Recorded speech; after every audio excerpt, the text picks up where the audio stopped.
Ngapalah harus jadi orang Islam kalau cuma sekedar cari duit banyak?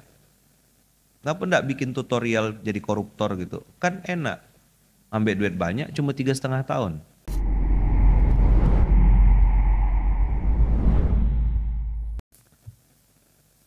Jadi ternyata yang dijamin Allah tuh lebih tinggi dari yang kita pikir-pikirkan gitu.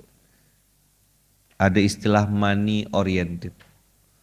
Ternyata duit itu kastanya paling rendah, sudra, paling bawah. Karena tidak perlu jadi orang beriman untuk dapat duit. Cukup ya manusia yang tahu duit itu. Serendah itu duit itu, tapi justru akhirnya bukan duitnya yang rendah, manusianya yang jadi rendah gara-gara duit itu. Persahabatan putus, persaudaraan putus. Maka di atasnya duit ada satu lagi sandingannya, harta.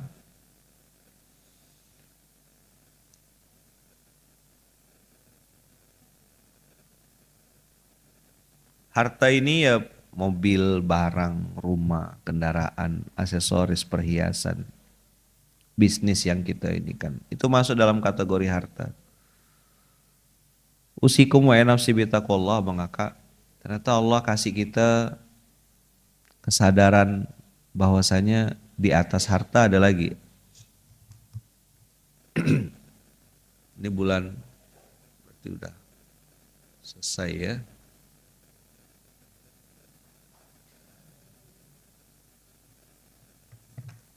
Mei.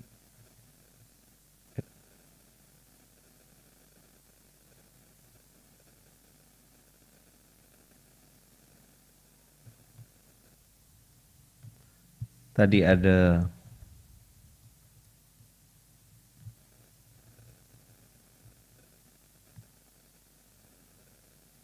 duit,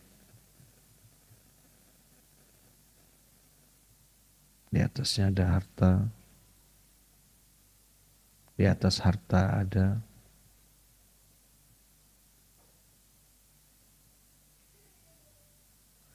ini yang kita minta sama Allah yang warna putih ya Bang Kakak.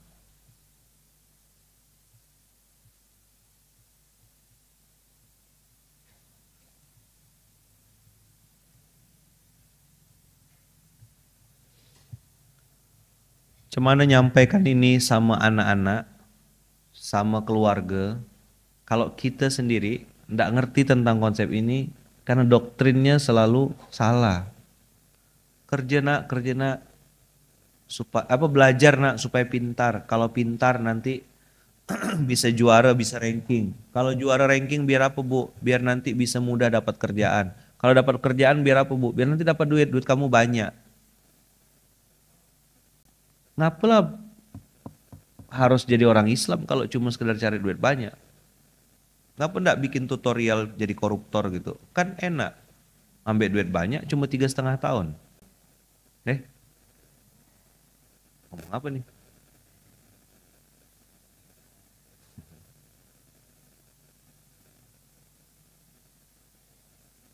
Ndak sereceh itu tujuan hidup kita. Nah, karena tadi wama min dabatin fil ardi, atau mungkin doktrinnya doktrin harta gitu. Barometer kemuliaan tuh orang yang punya harta. Bagus, keren sekali. Tapi masa iya gitu?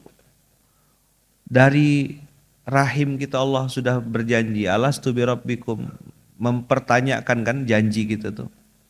Alastu birabbikum, qalu bala syahidna. Kenapa ditanya tentang Allahnya gitu? MOU-nya tuh kenapa itu?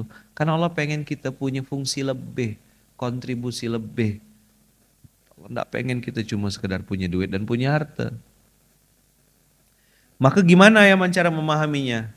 Ada di atasnya duit dan harta itu namanya rezeki. Tapi jangan juga sombong, jangan juga salah. Rezeki ini Allah jaminkan untuk dabah. Mana dabah? Binatang melata. Contohnya ular. Ya kan? Yang sekecil itu, semelata itu, Allah jamin rizkinya. Kan lihat tadi.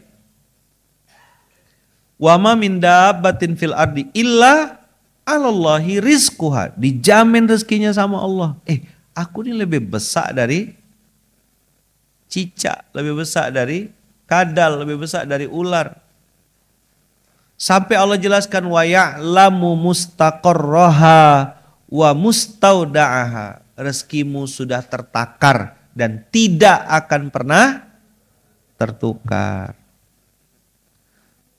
Lalu Abang Kakak, cemana ini saya ya, boleh setuju boleh enggak. Cemana menghadirkan ayat ini supaya kita jadi rendah hati?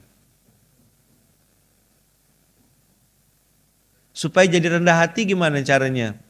Membaca ayat ini lalu menggunakan ayat ini jadi cermin supaya kita jadi rendah hati. Kan kita manusia nih, insan.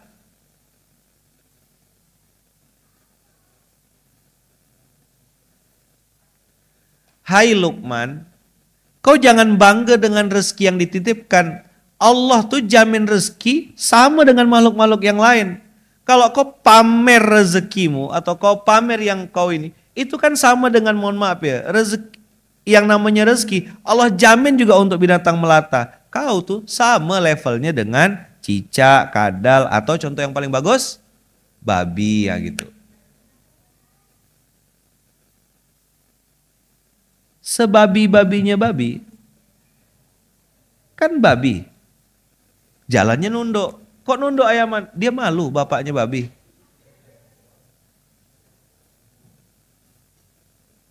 Cicak-cicak di dinding, diam-diam merayap.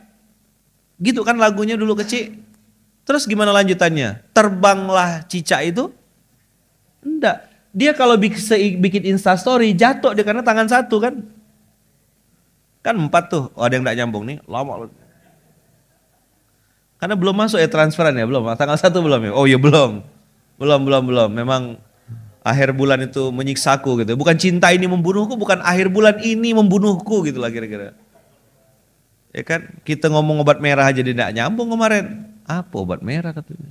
Itu Soekarno-Hatta. Oh terminal katanya. Terminal Soekarno-Hatta. Jauh memang. Jauh memang. Tidak terkontaminasi si otaknya tuh enggak ada. Isinya tuh Quran, ya, firman Allah gitu semuanya. Iya ngapalin Sahih Bukhari ya kan. Sama ngapalin hadis-hadis palsu yang saking palsunya enggak ada di kumpulan hadis-hadis palsu. Oh awal bulan tanggal merah ya man, ya biasa lah ya kan. Makanya saya bilang tarik nafas dulu, habis itu coba tarik tunai gitu.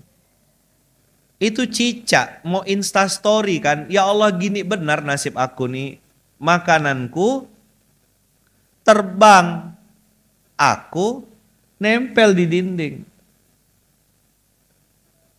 Kan dia bisa bikin story, Allah tuh ndak adil gitu. Tapi lagunya ndak begitu. Apa kalimat lanjutannya? Datang seekor nyamuk. Tugasnya cicak tinggal hap. Hapnya gimana? Pakai H kecil apa pakai? Atau Kang Sabran yang ngisi di sini? Aja. Abang Kakak tunggu nanti ya, kita ada kolaborasi bagaimana seasik itu belajar tahsin. Tunggu tanggal mainnya insya Allah. Mungkin 200 tahun lagi kita insya Allah akan launching.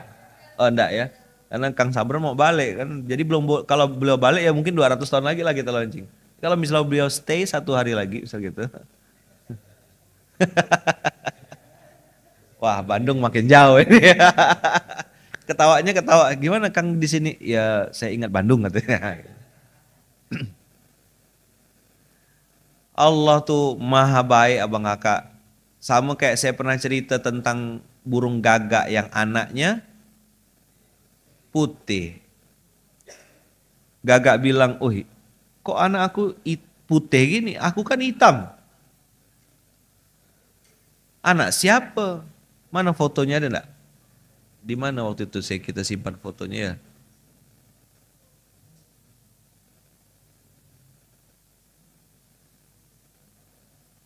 Mana Ustaz Adia? Tolong kirimkan Ustaz Adia.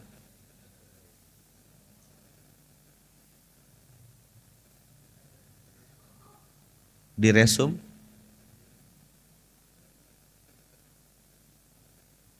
Nih. Burung gagaknya hitam, anaknya putih. Dia bilang, anak siapa nih?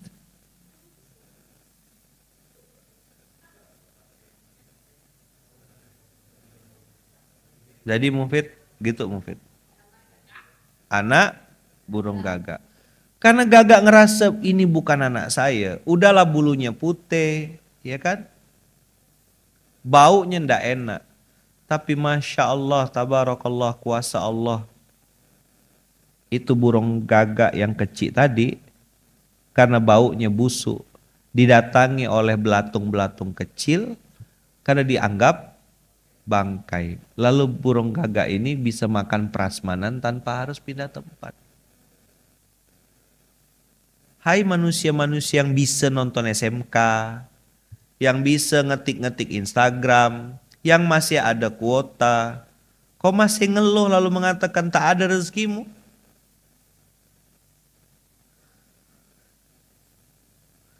Allah kasih nikmat selama ini, nafas ndak bayar, telinga bisa dengar, mata bisa ngelihat, jantungmu berdetak, paru-parumu bisa bernafas.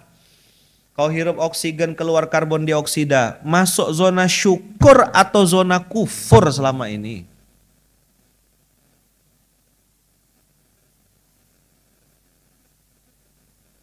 Apa yang bikin kau bersyukur? Harus duit ke? Harus bisnis yang sesuai dengan harapanmu ke? Semua dijamin sama Allah dengan takaran spesial, khusus. Tidak akan tertukar. Rezekimu tidak akan dimakan oleh orang lain. Rizkuka layak kuluhu goiruka.